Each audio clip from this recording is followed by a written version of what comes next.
বিসমিল্লাহির রহমানির রহিম। টাঙ্গাইল দেলদুয়ার উপজেলার এই আটিয়া ইউনিয়নের রেজিয়া সামাতে যে স্কুলটা প্রতিষ্ঠিত করেছেন জনাব ফরহাদ সাহেব, উনি প্রবাসী। শিক্ষার আলো ছড়িয়ে দেওয়ার জন্য এদেশের অত্র এলাকার যে শিক্ষা ব্যবস্থার জন্য এই রেজিয়া সামাত এই কিন্ডারগার্টেন স্কুলটা প্রতিষ্ঠিত করেছেন। আমার পক্ষ থেকে অভিনন্দন এবং শুভেচ্ছা জানিয়ে, দেশ এবং দেশের বাইরে যারা আছেন তাদেরকে শুভেচ্ছা জানিয়ে, এই রেজিয়া সামাত স্কুল 2022 সালে প্রতিষ্ঠিত হওয়ার পর থেকে অদ্যাবধি পর্যন্ত খুব সুন্দরভাবে এই স্কুলটা পরিচালিত হয়ে আসছে। এখানে যারা কোমলমতি শিক্ষার্থীরা আছে তাদের সাথে কথা বলবো এবং এই স্কুলের আমরা সাফল্য কামনা করব এবং এই স্কুলের যে ফলাফল সেটাও কিন্তু আমরা জেনেছি অত্যন্ত ভালো ফলাফল। এখানে শিক্ষকরা এবং যারা কর্মকর্তা আছেন তারাও কিন্তু এই শিক্ষক স্কুল নিয়ে অত্যন্ত গর্ব করার মতো, কারণ এখানে এত সুন্দর এবং নিরিবিলি পরিবেশে যে স্কুলটা এখানে প্রতিষ্ঠা করে দিয়েছেন এম ফরহাদ সাহেব, আমার পক্ষ থেকে আমি আবার অভিনন্দন আছি।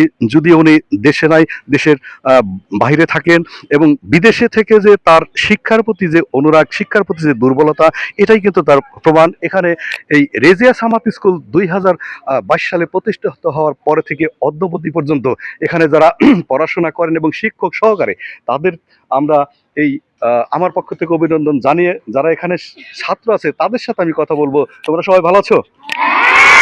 তোমরা পড়াশোনা করে কে কি হতে চাও? আমি ডাক্তার, ইঞ্জিনিয়ার হতে চাও? তোমাদের স্বপ্ন এটাই, তাই না? আর তার জন্য এখানকার শিক্ষকরা কেমন, পড়াশোনা করা কেমন? ভালো? তারা সবাই সুন্দর করে পড়ায়? আর সেই পড়াশোনা করে তোমরা তোমাদের স্বপ্ন বাস্তবায়ন করার জন্য প্রতিদিন স্কুলে আসো নাকি নাকি কামা দাও? হ্যাঁ, তোমাদের গার্জেন এখানে আসে সবাই? হ্যাঁ, যা হোক, তোমাদের যে স্বপ্ন, তোমরা কেউ এখান থেকে পড়াশোনা করে ডাক্তার হবে, ইঞ্জিনিয়ার হবে, পাইলট হবে, এই প্রত্যয় নিয়ে তোমাদের এই রেজিয়া সামাত স্কুলের যারা আসছো তাদেরকে আবার অভিনন্দন জানিয়ে আমি তোমাদের মাঝ থেকে বিদায় নিচ্ছি। তোমরা ভালো থাকবা। সেই সাথে এই স্কুলে যারা শিক্ষক কর্মচারী আছেন তাদের সাথে আমি কথা বলবো।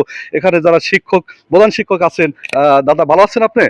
আচ্ছা, আপনার স্কুলের শিক্ষা নিয়ে আপনি একটু কথা বলুন, যে আপনার এই যে সুন্দর একটা পরিবেশ বা প্রাকৃতিক পরিবেশে, অত্যন্ত নিরিবিলি পরিবেশে আপনার শিক্ষার আলো ছড়িয়ে দিচ্ছেন। বিশেষ করে এম ফরহাদ সাহেব যদি আমেরিকা থাকেন, তার যে শিক্ষার প্রতি যে দুর্বলতা, এবং আমি এখানে এই প্রথম আসছি এত সুন্দর পরিবেশে, আপনি শিক্ষা নিয়ে একটু কথা বলেন। আসলে শিক্ষা তো শুরু হয় আমাদের পরিবার থেকে, কিন্তু পরিবারের বাহিরেও পুঁথিগত শিক্ষারও প্রয়োজন আছে।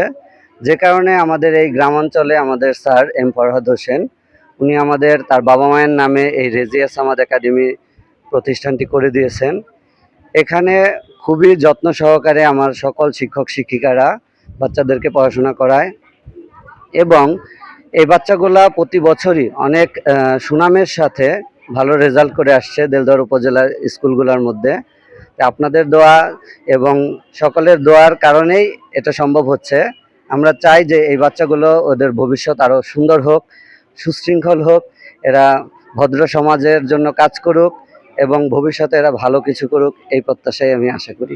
ধন্যবাদ স্যার আপনাকে। সেই সাথে কাকতালীয় ভাবে আমার শ্রদ্ধেয় বড় ভাই, আমরা কাকবাড়ি কলেজে পড়াশোনা করেছি, তখন দেখেছি আমার সিনিয়র।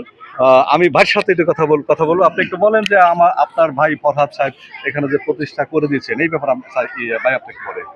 ধন্যবাদ ছোট ভাইকে। আসলে এই স্কুলটা যখন প্রতিষ্ঠিত হয়, এটা মূলত আমরা যারা এলাকাবাসী আছি, এলাকাবাসীর অনুরোধেই তিনি এই সুন্দর একটা প্রতিষ্ঠান করেছেন।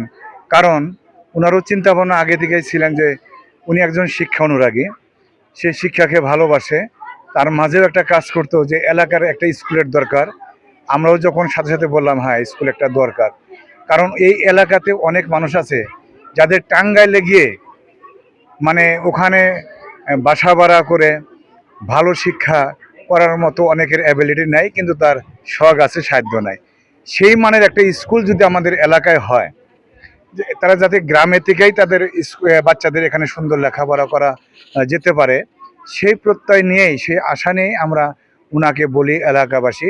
উনি সেই সুবাদে একটা সুন্দর স্কুল করে দিয়েছেন এবং আমি আশা করি এই স্কুলটা আপনারা একটু খোঁজখবর নিলে জানতে পারবেন যে শহরের মান আর আমাদের মান তেমন একটা ডিফারেন্স নেই, কিন্তু শহরের যে খরচ আর এখানকার খরচ অর্ধেক।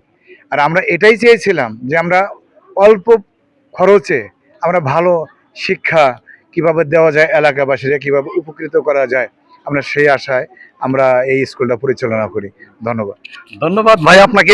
সেই সাথে এখানে আজকের যে এই শিশু বাচ্চারা, কোমলমতি শিশু বাচ্চারা, এম ফরহাদ হোসেন যদি আমেরিকায় থাকেন, তার এই শিক্ষার আলো ছড়িয়ে দেওয়ার জন্য যে প্রচেষ্টা, আমার পক্ষ থেকে অভিনন্দন। দেশ এবং দেশের বাইরে যারা আছেন তাদেরকে অভিনন্দন জানিয়ে এই রেজিয়া সামাদ স্কুল থেকে আবারও শুভেচ্ছা জানিয়ে আমি আপনাদেরকে বিদায় নিচ্ছি। আপনারা ভালো থাকবেন, সুস্থ থাকবেন, এবং সেই সাথে ফরহাদ সাহেবের মতো লোক যেন এই দেশে প্রতিটি ঘরের ঘরে আবিষ্কার হোক, এই প্রত্যয় নিয়ে আমি বিদায় নিচ্ছি। ধন্যবাদ সবাইকে।